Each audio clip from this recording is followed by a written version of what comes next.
White hair नाम की chit निकाली। उसने मुझे हायर कर लिया है, ये तो बहुत आसान था। उसकी उंगलियां टाइप कर रही थी। ज़हीर का ऑफिस टेरेस की दूसरी जानिब था। दरमियान में चंद कुर्सियां मेज़ें रखी थीं। वो वहीं बैठ गई और सफूरा को कॉल में लाई। मैंने तुम्हारे कज़न को हायर कर लिया है। गर्दन उठा के आसमान को देखा। स्याह बादल दूर दूर से उसके सर पर इकट्ठे हो रहे थे। लगता था आज बरस बरस के ओशन को बहा ले जाएंगे। गुड, सफूरा ने अपने मखसूस अंदाज में बोली। अच्छा सुनो, वो कोई गलती करे तो उसे ऐसे ही ट्रीट करना जैसे बाकी मुलाजमीन को करती हो। मेरा कज़न होने का नाजायज़ फ़ायदा ना उठाने देना। उसको बिजनेस का शौक है, लेकिन वो कभी तरक्की नहीं करेगा, तो उसके लिए बेहतर है कि वो तुम्हारे पास नौकरी करता रहे। अच्छा माला, सुनो। सफूरा रुकी, तवक्कुफ किया। माला अभी तक गर्दन उठाए आसमान को देख रही थी। आधा रेस्टोरेंट ओपन एयर था। बारिश उनके लिए अच्छी साबित नहीं होती थी। मैंने सुना है ज़हीर ने ओशन को बेच दिया है। बिजली जोर की चमकी ऐन उसके सर पर। क्या? बादल इतने जोर से गरजे कि ज़मीन दहल गई। अयूब बता रहा था कि ज़हीर ने किसी लबनानी फूड चेन को ओशन बेच दिया है। उसने तुम्हें एतमाद में नहीं लिया। तुम्हें कोई गलत फहमी हुई होगी। ऐसा नहीं हो सकता। वो एकदम खड़ी हुई। उसी पल बारिश बरसने लगी, जैसे ऊपर से किसी ने पानी का थाल उलट दिया हो। वो तेज तेज चलती ज़हीर के ऑफिस में दाखिल हुई। उसकी हील्स गीले निशानों की कितार अपने पीछे छोड़ती जा रही थी। ज़हीर ने सर उठा के देखा। माला के बाल नम थे और चेहरे पे पानी के कतरे थे। आवाज़ ऊंची थी। मैं क्या सुन रही हूँ? हथेलियाँ मेज़ के किनारों पे रखे वो बिना पलक झपकाए उसे देख रही थी। तुमने ओशन बेच दिया है? गुस्सा नहीं था, बेयकीनी थी, हैरत थी। ऑफिस की खिड़की के शीशे पे तड़तड़ बूंदें बरस रही थीं, गोया आसमान से बरसते पत्थर हों और हर पत्थर पे किसी का नाम लिखा हो। ज़हीर चंद लम्हे उसे देखता रहा, फिर गर्दन मोड़ के खिड़की को देखने लगा। हाँ, मैंने एक लबनानी ग्रुप के साथ डील की है। वो चंद लम्हे हिल नहीं सकी, न पलक झपकी, न सांस लिया। उसके जहन ने बात को जज़ब ही नहीं किया था। तुमने क्या किया है? मेज से हाथ हटाए सीधी खड़ी हुई। मेरे कुछ ज़ाती मसले चल रहे थे। मुझे पैसे चाहिए थे। सॉरी, मैं तुम्हें पहले नहीं बता सका। पीछे दरवाज़ा खुलने की आवाज़ आई, साथ ही शनासा सा मर्दाना आवाज़। बॉस, आपका फ़ोन बाहर गिरा हुआ था, मुसलसल बजा जा रहा है। कहने वाला खुद ही खामोश हो गया। आगे आया और मेज़ पे कशमाला का फ़ोन रख के वापस हो गया। ज़हीर, तुम मुझे बताए बगैर ऐसा कैसे कर सकते हो? उसको लगा उसे सांस नहीं आ रहा। मैं कर सकता हूँ, मैं रेस्टोरेंट का मालिक हूँ। हमारे दरमियान कभी कोई ऐसी बात नहीं तय हुई थी जिससे मेरा ये हक सल्ब हो जाए। मालिक? तुम मालिक हो? ज़हीर, मैंने ये रेस्टोरेंट बनाया है तुम्हारे साथ, अपने इन्हीं हाथों से, और तुमने 1 मिनट में इसको बेच भी दिया। उसने खुद को बोलते सुना और तब किसी उड़ते तीर की तरह एक फिक्रा जहन में पैवस्त हो गया। वो अपना स्टाफ लाएंगे? तुम ये कह रहे हो कि मैं और हमारा स्टाफ, हम सब जॉबलेस हो गए हैं? वो 2 कदम पीछे हो गई और बेयकीनी से उसे देखा। ज़हीर के चेहरे पे मलाल उभरा। माला, तुम इतनी काबिल, इतनी टैलेंटेड हो, तुम कुछ भी कर लोगी यार, मेरा मसला समझो। वो कुछ और भी कह रहा था, लेकिन उसे कुछ सुनाई नहीं दे रहा था। वह ज़हीर के ऑफिस से निकली तो जहन शल था।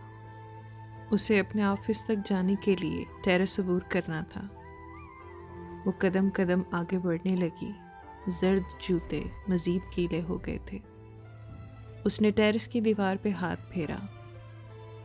ये वॉल टाइल्स उसने सिलेक्ट की थीं। ग्रास टर्फ कितने मिलीमीटर रखनी है ये उसने तय किया था। फॉल सीलिंग का डिज़ाइन, लाइटिंग किस तरह की करनी है, रेस्टोरेंट का थीम और मेन्यू क्या होगा, ये सब उसने तय किया था। हर शय पे ज़हीर का पैसा और कशमाला मुबीन के 5 साल लगे थे। एकदम कतरों का रास्ता रुक गया। कशमाला ने चौंक के गर्दन मोड़ी। पानी की बौछार के पार वो भूरी आंखों वाला नौजवान बाजू लंबा करके ऊपर छतरी ताने हुए था। आप भीग रही हैं, वो फिक्रमंदी से उसे देख रहा था। कशमाला चंद सानिया उसका चेहरा तकती रही, फिर मुड़ गई। अभी जहन के अंदर कोई मंजर जज़ब नहीं हो रहा था। उसे जल्द से जल्द खुली फिजा में वापस जाना था, ओशन से दूर, ज़हीर से दूर, इस सब से दूर। बारिश शाम तक वक्फे वक्फे से बरसती रही। लगता था कोई बादल फट गया है या शायद किसी का दिल था। वो बत्तियां बुझाए अंधेर लाउंज में सोफे पे लेटी रही। उसका जूड़ा ढीला हो चुका था और रोने से सारा मस्कारा बह गया था। ज़हीर ने कब बेचा रेस्टोरेंट? उसे इल्म क्यों नहीं हुआ? या शायद उसे इल्म हो सकता था। वार्निंग साइन अरसे से आ रहे थे। चंद हफ्ते पहले ओशन में ज़हीर के कोई लबनानी दोस्त आए थे। कम से कम ज़हीर ने यही कहा था कि वो उसके दोस्त हैं। वो उनके साथ रेस्टोरेंट में नहीं बैठा, सारी जगह घुमा फिरा के उन्हें अपने ऑफिस में लेकर बंद हो गया।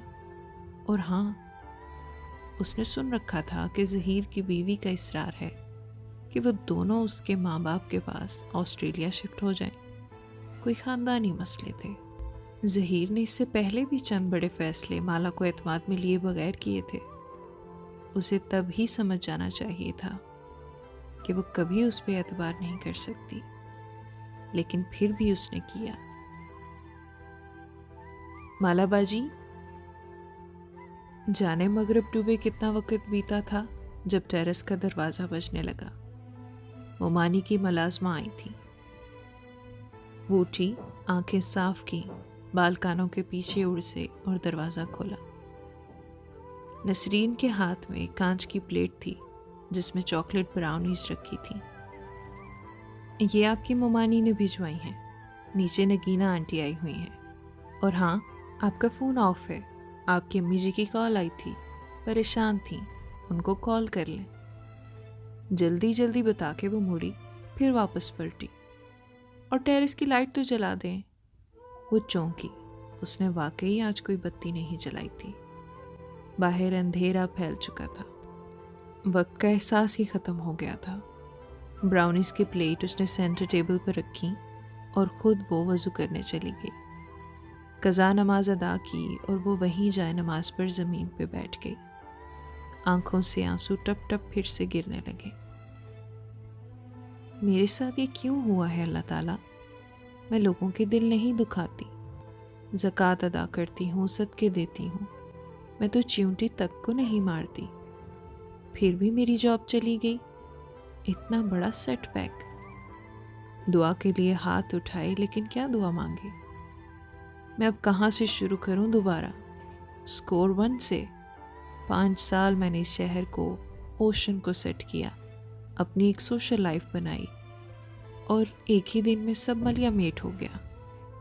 नजरें अंधेर लाउंज में न सब बुक शेल्फ पे थी। ऊपर से पता नहीं कौन मेरे पीछे पड़ा हुआ है। मैं क्या करूं अल्लाह ताला? वो वापस सोफे पे आ बैठी। रोई रोई आंखें मेज़ पे रखी ब्राउनीज पे जमी थी। सुबह तक वो एक अच्छी जॉब की मालिक थी। वो एक नया बिजनेस प्लान करने जा रही थी। उसके पास घर जाने का वक्त भी नहीं होना था। जिंदगी मसरूफ और पुरुम्मीद थी। शाम होने से पहले वो जॉबलेस थी। उसने खिड़की से बाहर फैले अंधेरे को देखा। इस वक्त वो हमेशा रेस्टोरेंट में होती थी। ये गहमा गहमी का वक्त होता था, लेकिन आज वो वापस ज़ीरो पे पहुंच के घर बैठी थी। वो मीठे की शौकीन नहीं थी। ये अलग बात थी कि वो बेकरी बनाना चाहती थी, लेकिन वो उन लड़कियों में से नहीं थी जिनको चॉकलेट और आइसक्रीम खुश कर देती हैं। ज़रा सा मीठा खाने पे भी उसे पानी का घूंट भर के اس کے ذائقے کو ختم کرنا پڑتا تھا۔ لیکن جہاں آج اتنا سب کچھ غلط ہو چکا تھا، وہاں براؤنیز ہی صحیح۔ اس نے ایک ٹکڑا اٹھا لیا اور بائٹ لی۔ میٹھی سی کڑواہٹ منہ میں گھل گئی۔ پھر اس نے موبائل آن کیا، ماں کے میسیجز آئے ہوئے تھے۔ اس نے کال بیک کی۔ کیسی ہے میری بیٹی؟ ماں اس کی آواز سے ہی کھل اٹھی۔ فون کیوں نہیں اٹھا رہی تھی؟ بس کام میں بزی تھی۔ تمہاری ممانی تو کہہ رہی تھی شاید سوئی پڑی ہو، آج بتیاں بھی نہیں جلائیں۔ اوف، لاہور تک بتا دیا انہوں نے کہ مالا نے بتی نہیں جلائی، میں کام کر رہی تھی ماں۔ وہ جھنجھلا گئی۔ ماں خاموش ہو گئی۔ تم نے آج ظہیر کو اپنا کوئی نیا بزنس پلان دینا تھا نا، اس کا کیا بنا؟ اس کے خلق میں آنسوؤں کا پھندا پڑ گیا۔ آواز آہستہ ہو گئی۔ آپ نے دعا مانگی تھی؟ ہاں بیٹے، میں نے دعا مانگی تھی کہ وہ ہو جو تمہارے حق میں بہتر ہو۔ اس نے سڑ کی آواز کے ساتھ گیلی سانس ناک سے اندر کھینچی۔ اصل میں کام نہیں بنا، ظہیر انٹرسٹڈ نہیں ہے۔ آواز کو نارمل بنانے کی کوشش کی۔ بلکہ وہ شاید باہر شفٹ ہونے کا سوچ رہا ہے، کہہ رہا تھا شاید ریسٹورانٹ بھی بھیج دے۔ وہ اتنی جلدی اتنی بڑی بات نہیں بتا سکتی تھی، اس میں ہمت نہیں تھی۔ ایک لمحے کے لیے ماں خاموش ہو گئی۔ مالا، ان کی آواز ویسی ہی پرسکون تھی، اس نے تمہیں بتائے بغیر ریسٹورانٹ بیچ دیا ہے نا؟ مالا کی آنکھوں سے زاروں کے تار آنسو گرنے لگے۔ اس کے لبوں پہ ہاتھ رکھ کے اس نے سسکی اندر رکی۔ کیسے پتہ چل جاتا ہے نا ماں کو ہر بات کا؟ دفع کرو اس کو، تم گھر آ جاؤ، ایزا کی شادی بھی ہے نا، مل کے اٹینڈ کریں گے۔ انہوں نے بڑے تحمل سے بات بدل دی تھی۔ ماں کو اس کے کام کی کامیابی یا ناکامی سے کبھی فرق نہیں پڑا تھا۔ ان کو بس دو چیزوں کی فکر ہوتی تھی، ان کے بچوں نے نماز پڑھی یا ان کے بچوں نے کھانا کھایا۔ ماں کی کال بند ہوئی تو کچھ دیر بعد ماہی کی ویڈیو کال آنے لگی۔ اسے معلوم تھا خبر کینیڈا تک پہنچ گئی ہوگی۔ ماں بتا رہی تھی ظہیر نے تم سے پوچھے بغیر ریسٹورانٹ بیچ دیا ہے۔ ایپرن پہنے کچن میں کھڑی ماہی شدید غصے میں لگ رہی تھی۔ چھوٹے بال پونی میں بند تھے اور ہاتھ میں کفگیر تھا۔ اس کے اپنے مسئلے تھے ماہی۔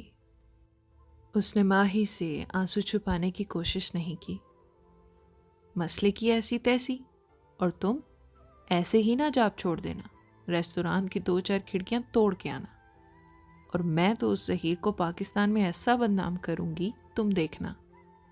میرے ساتھ کچھ اس کے رشتہ دار ایڈ ہیں فیس بک پہ، یہ اپنے خاندان میں کسی کو منہ دکھانے کے قابل نہیں رہے گا، میں بتا رہی ہوں۔ ماہی کفگیر گھما گھما کے کہہ رہی تھی۔ اس کا بس نہیں چل رہا تھا وہیں سے ظہیر کا سر توڑ دے۔ تم ایسا کچھ نہیں کرو گی ماہی، میں پہلے ہی بہت تھکی ہوئی ہوں۔ وہ روحان سی ہو کے بولی۔ ماہی کچھ کہنے لگی، پھر بھویں اکٹھی ہوئیں۔ ہیں، تم کیک کھا رہی ہو؟ تمہیں کب سے میٹھا پسند ہو گیا؟ کیک نہیں ہے، براؤنیز ہیں، وہ بھی تمہاری فیورٹ بیکری کی۔ کوئی نگینا آنٹی آئی ہیں۔ اس نے آنسو رگڑ کے صاف کیے اور براؤنی کی ایک اور بائٹ لی۔ ذہن دوسری طرف لگانا چاہا۔ ہماری کون سی رشتہ دار ہے نگینا آنٹی؟ وہ دبئی والی ایزا کی شادی کے لیے آئی ہوں گی، ممانی کی کزن ہے، اور ہمارے بابا کی بھی تو دور کی کزن ہے، وہی جن کا بیٹا رائٹر ہے، زیاد سلطان۔ اس کی کتاب کا نیو یارک ٹائمز نے ریویو بھی کیا تھا۔ میں اسے انسٹا پہ فالو کرتی ہوں۔ اچھا، ہوگا، مجھے یاد نہیں۔ اس کی یادداشت میں کوئی زیاد سلطان نہیں تھا۔ اوہو، یاد کرو، سہیل کی شادی پہ ہم ان سے ملے تھے جب اس کم بخت پارلر والی نے میرے بال خراب کر دیے تھے۔ ماہی کا پسندیدہ لفظ کم بخت تھا۔ کوئی اچھا لگتا تو دیکھو کم بخت کتنا اچھا لگ رہا ہے، کوئی برا لگتا تو وہ ہے ہی کم بخت۔ वैसे मुझे पता है नगीना आंटी अपने बेटे के रिश्ते के लिए आई है पाकिस्तान। इज़ा की शादी तो सिर्फ बहाना है। तुम कैसे कर लेती हो ये माही? कनाडा के एक छोटे से गांव में बैठ के तुम्हें कैसे सारे पाकिस्तान की खबरें मिल जाती हैं? चिली वेक एक गांव नहीं है, तुम्हारे इस्लामाबाद से बड़ा है। जाओ, मैं तुमसे बात नहीं कर रही। उसने फ़ोन बंद कर दिया और माला यही चाहती थी। उसे कुछ वक्त अकेले दरकार था। ब्राउनी हाथ में लिए वो टेरेस पे आ गई। उसने अभी तक वहाँ की बत्ती नहीं जलाई थी। बालों का ढीला जूड़ा खुल गया था और अब वो उसके कंधों पे बिखरे थे।